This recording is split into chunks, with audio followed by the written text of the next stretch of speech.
السلام عليكم خاوتي. نتوما قبل ما ترقدوا تشوفوا واش كاين تحت السرير تاعكم ولا ما تشوفوش، ولا ترقدوا في الارض خاوتي. حتى اذا كنت ترقد في الارض ما تنساش تغلق الطاقه، بيسكي الحكايه تاع اليوم قادر تشوكيك شويه. تسمى اذا كنت خايف غير خرج من الفيديو.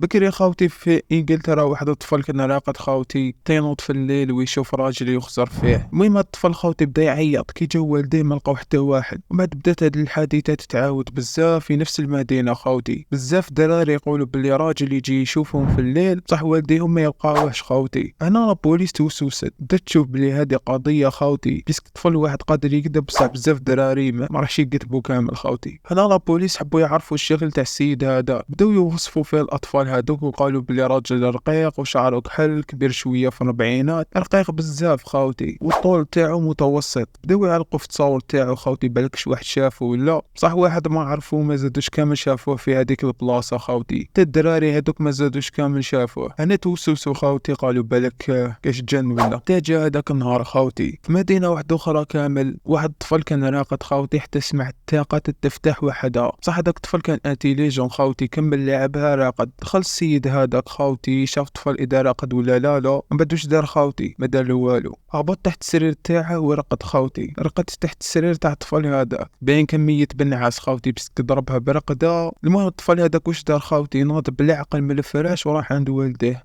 عيطوا لابوليس وحكموا خاوتي وحكموا الراجل الذي ينام تحت سرير الاطفال خاوتي. والله بوليس عرفوا ديريكت خاوتي بس هذاك كان مجرم كان يحوسوا عليه خاوتي. وهو واش دار خاوتي كان يتخبى تحت السرير تاع الدراري يحوس في الليل على كاش دار فيها طاقه محلوله خاوتي ويدخل منها وراح يتخبى تحت السرير تاع الدراري. يما لا روح ضرب طلة تحت السرير تاعه. عجبتكم الحكايه خاوتي؟ اللي عجبته يدير ابوني والسلام عليكم.